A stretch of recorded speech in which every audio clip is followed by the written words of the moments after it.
The wind had howled for hours before he saw her, a girl no older than 19, collapsed like a wounded animal against the side of his barn, her body curled on itself against the merciless Montana cold.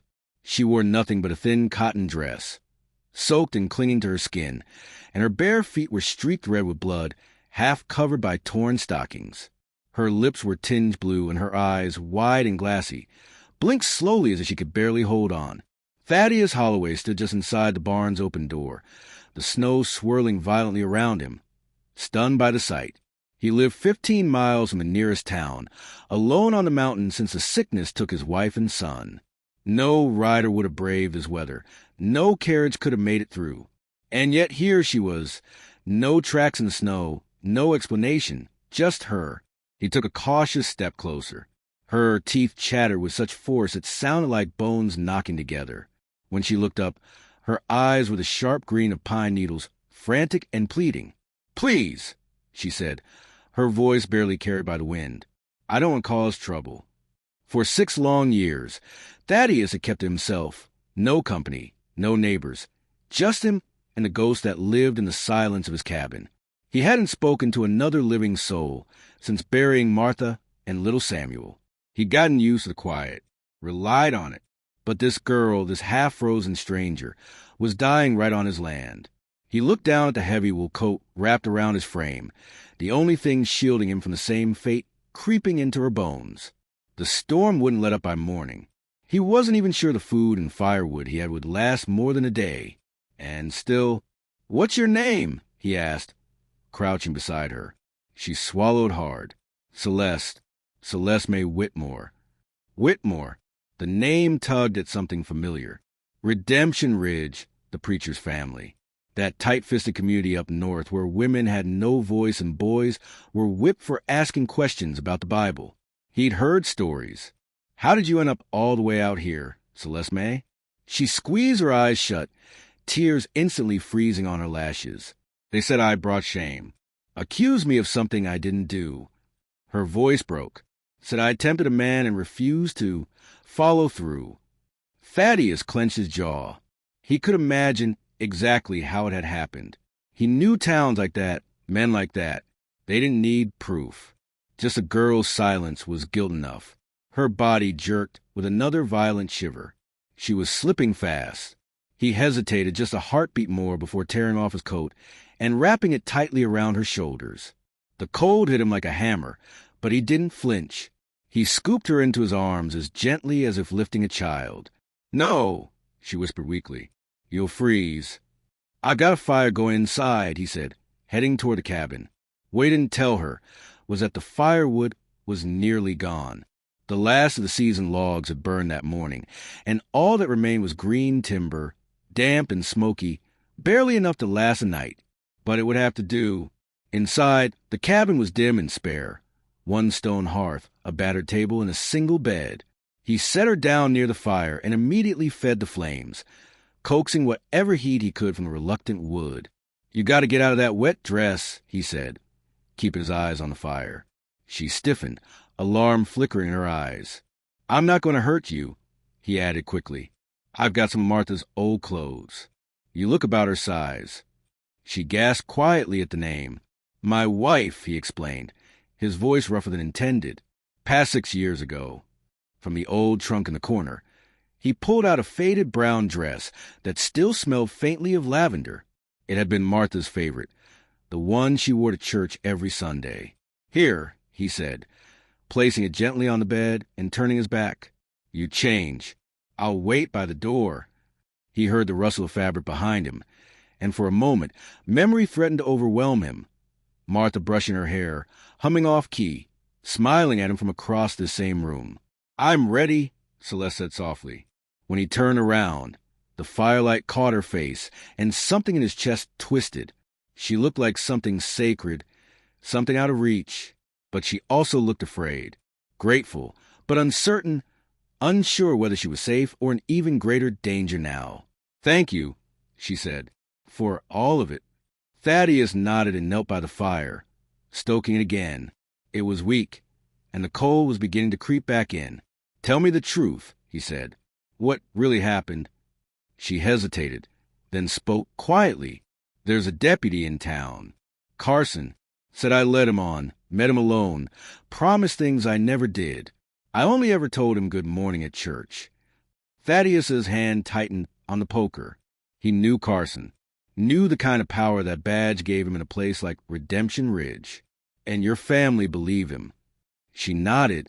"They said his word stood over mine, that I dishonored them." The fire snapped, sending a brief burst of sparks upward. The heat was already fading. "We have to talk," Thaddeus said, measuring every word.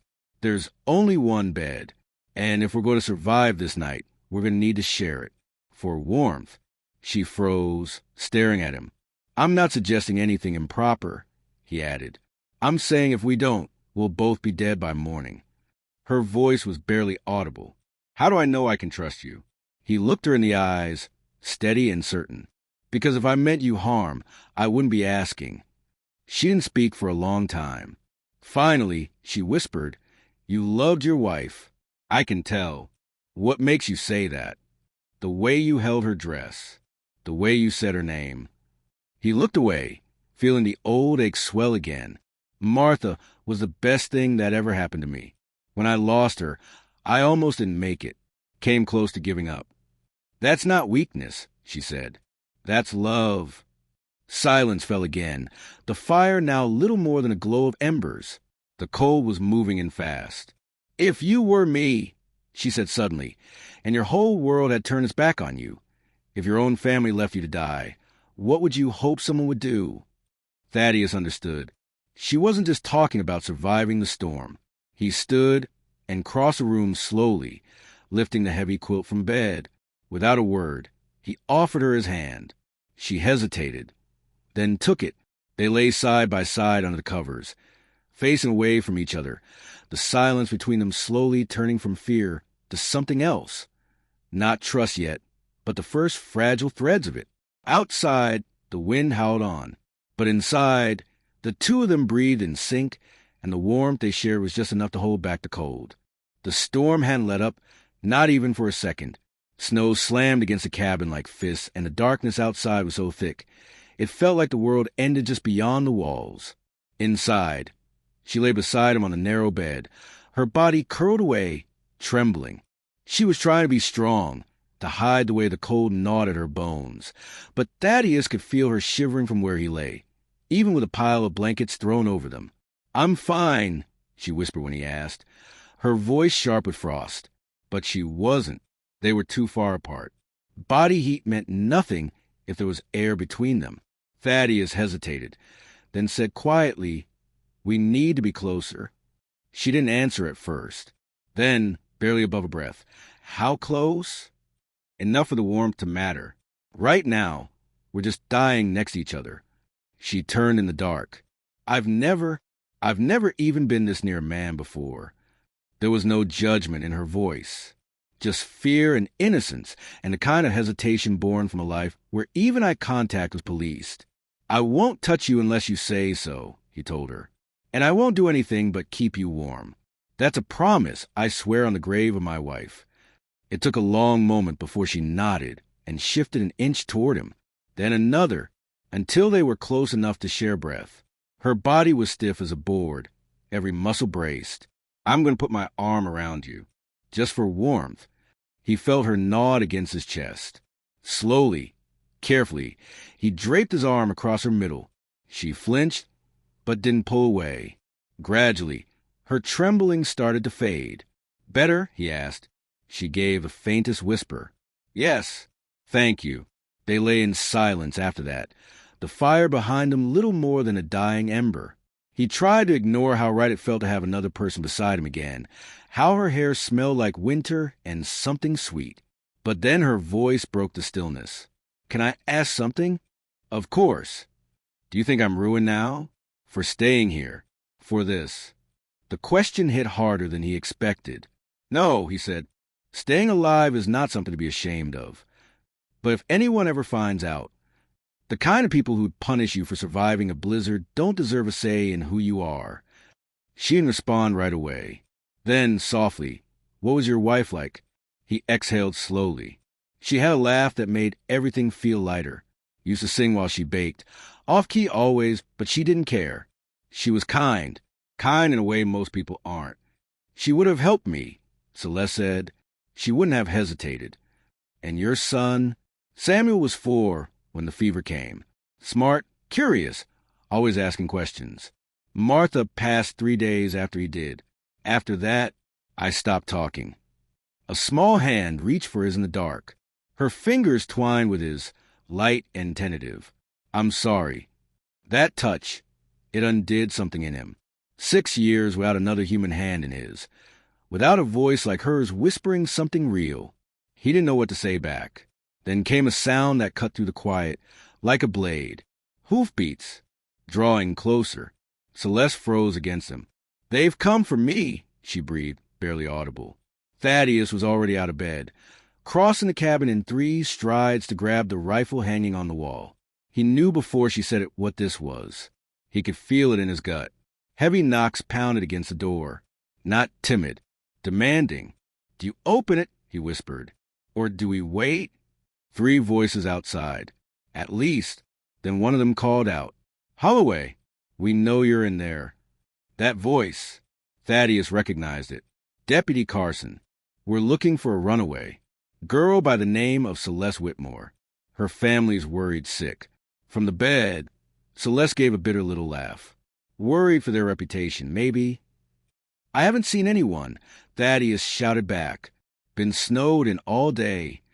A second voice cut in. Funny, we followed footprints to your barn. Damn the storm. It must have eased up just long enough to preserve her tracks. You mind if we take a look around? Carson said, but there was no question in it. Just a threat wrapped in politeness. This is private property. Come on, Holloway. Let's not make this difficult. We're just making sure she's safe. Celeste gripped his arm suddenly, panic in her voice. They're not here to take me home. He told my father if I came back, they'd charge me with solicitation. They don't want me alive, not with what I know. And now it all made sense. Carson had tried something. She refused him. He ruined her name. And now he wanted to silence her for good. You got a warrant? Thaddeus barked. Carson's laugh was cold. Don't need one for a welfare check. Thaddeus turned to Celeste, who was pale and shaking again, but not from the cold. There's a root cellar, he whispered, under the floor near the stove. Go. Now. Don't come out unless I call for you. What about you? I'll handle it. Her hand caught his face. Don't let them kill you. You're worth fighting for. She disappeared into the cellar, just as the knocking turned to pounding. Footsteps above them now. Someone climbing the roof. They were trying to box him in. Last chance, Holloway. Carson yelled. Thaddeus took one deep breath, reached for every ounce of courage he had left, and threw open the door. The wind hit like a blade. Carson stood center, hand near his holster. To one side, Celeste's father, Ezra, his face twisted in cold fury. The third man had the look of a hired killer, his eyes empty and hard. Evening, Carson said, smiling. Strange time for visitors, don't you think? Strange time for a hunt, Thaddeus replied, rifle leveled. She's shamed our family, Ezra spat. Better to face judgment now than lead others astray. Thaddeus' grip on the rifle tightened. You call abandoning your daughter in a blizzard godly? The gunman moved slightly. Thaddeus aimed at him instead. I wouldn't. Carson's hand twitched near his belt. You're outnumbered. Doesn't matter. I only need to shoot one of you before the rest run. They didn't laugh this time. Then Carson said, hand her over, or this ends badly. Thaddeus didn't blink. You don't get to decide how this ends. The tension snapped all at once. Carson drew fast. But Thaddeus was faster. The crack of the rifle split the storm. Carson stumbled back screaming, blood pouring from his shoulder. The hired gun froze. Ezra, snarling with rage, lunged with blade. Thaddeus brought the butt of his rifle down hard. The preacher collapsed in the snow, out cold. You'll take them, Thaddeus said to the remaining man, and ride back. Tell them Celeste Whitmore died in the storm. A tragedy. Body never found. And if I don't? Thaddeus gave him a long, steady look. Then next time I aim for the heart. The storm had started to ease, but the world outside was still cloaked in white silence, the kind that muffled every sound and made the mountains feel 1,000 miles from civilization. Thad stood in the doorway of his cabin, rifle still warm in his hands, watching the 3 riders disappear into the snow, the wounded deputy, the disgraced preacher, and the man who knew better than to get between a rancher and his rifle. It took nearly half an hour to get Carson back on his horse, bleeding and half-conscious, and Ezra upright enough to hold the reins. Just before they rode out, Carson spat blood into the snow and said, "You haven't seen the last of this." "You're wrong," Thad said calmly, "because next time I won't miss your heart." Then they were gone, the moment the wind swallowed them. Thad turned and stepped back inside, but as he closed the door behind him, he knew the hardest part wasn't over. She was still down there, beneath the floorboards, hidden in the dark of the root cellar. He lifted the panel gently. Her wide eyes stared up at him, pupils large with fear.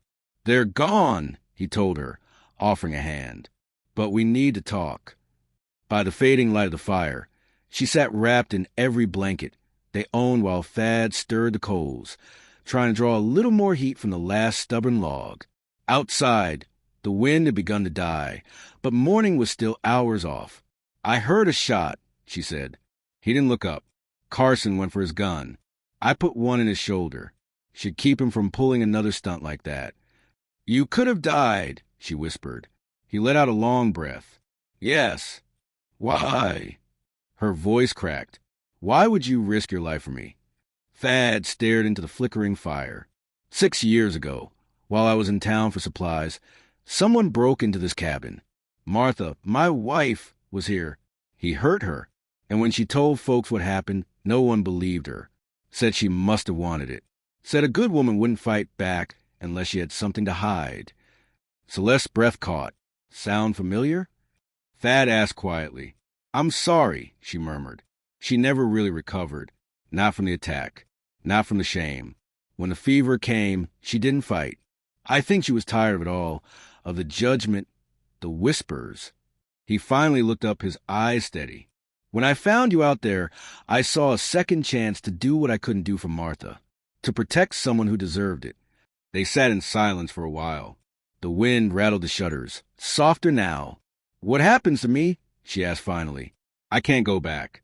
Carson made sure everyone believes I'm dead. I don't have a home. I don't have anyone." Thad had already turned it over in his mind. A young woman, alone with no money and no name. She wouldn't last long in a world like theirs. "You could stay," he said. She looked at him. "Here. This place gets quiet. Lonely. I could use help around the land. Animals, garden, cooking. And I'm not suggesting anything improper," he added quickly. "Just safety, company. But people will talk. There's no one close enough to hear them." He hesitated. "We could tell folks you're a cousin from back east. Or," his voice dropped, "we could marry." The fire snapped. Celeste blinked, caught off guard. "You're asking me to marry you?" "I'm offering you a choice," he said. "A life without fear. Without men like Carson having power over you. A place where your past doesn't matter. Where you can rest and heal. But you don't love me. You love Martha." "No," he admitted. "Not yet. But I could. And maybe in time, you could grow to care for me too. For a man who still talks to his wife like she's sitting beside him." She was silent, then stood and walked to the window. The sky was beginning to pale. Dawn creeping in behind the storm. "In Redemption Ridge," she said slowly, "they told us a woman's worth is in her innocence. That once it's gone, we're nothing." "That's a lie," Thad said. "Is it?" She turned. "I'm 19. Never been kissed. Never been courted. I've never held a man's hand until tonight. I don't know what it means to be a wife, or how to make a man happy." "You don't have to make anyone happy but yourself," he said. "If you want to learn to read better, I'll help. If you want to shoot, I'll teach you. If you want to sit on the porch and watch the sky change colors, that's fine too. And if you never want to share a bed, we'll be partners. That's all. And if I never want to be a wife in the way a wife is expected to be, then we'll live as friends," he said simply. You'll never owe me anything. Celeste turned from the window, a flicker of something resolute in her eyes. She stepped forward, close enough that he could feel the warmth of her breath. Yes, she said quietly. I'll stay. I'll marry you. She hesitated, then added, But can I ask something first? Of course. What was Martha's favorite flower? The question surprised him. Wild lupin, purple mostly. She said they were brave. They grew without permission. No one told them how to bloom. Celeste smiled softly. I'd like to plant some on her grave. To thank her. For what? For loving a man who'd risk everything to save a girl like me. 3 months later, they were married by a preacher who didn't ask questions. The ceremony was small, just the two of them, the wind, and a handful of wildflowers she'd picked that morning. When the preacher asked if she'd take Thad as her husband, she didn't hesitate. They spent their honeymoon in the same cabin where they'd survived that night, but it felt like a different place now. The shadows had lifted. Celeste never became the kind of wife Martha had been, warm and loud and full of songs, but she became something else, a partner, a steady hand, a voice that calmed Thad's worst days. She learned to shoot better than most men, to read poetry out loud, and to grow a garden that fed more than just stomachs. Every spring, she planted wild lupin over Martha's resting place and spoke to her like an old friend. Thad never stopped missing Martha, but with Celeste he learned something he didn't expect. That love can grow quietly between two people who choose every day to stay. And on the coldest winter nights, when the wind moaned around the cabin like ghosts calling home, they would sit close by the fire, remembering how everything had begun. With fear, with a storm, with one act of bravery, and the hope of something more.